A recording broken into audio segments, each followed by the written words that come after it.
Esawe mu tenaitako wadde dakiika nkwaniriza nnyo ku mawulire agabuutikidde butereevu ku Urban TV ne Bukedde TV 1 nze Ismail Nsubuga. Waliwo RDC aliko munnamagye gw'alagidde akwatibwe oluvannyuma lw'okuwuliriza omugagga aliko namukadde gwagobaganya ku kibanja. Katusooke tulabe ebikulu ebikulembedde agaleero oluvannyuma nga kuwe mu bujju. Ebikulu mu gabuutikidde. Aba NRM bakoledde Pulezidenti omukolo ogw'amazaalibwa ag'ensanvu-mu-9 ayogedde ku lutalo olwalwanirwa ku Katonga.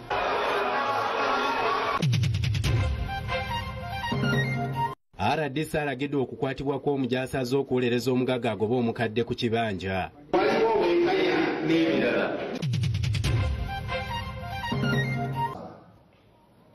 KALIISOLIISO Betkamya asinkanye bannalubaga ne bamubuulira ebizibu ebiri mu ssente z'emyoga.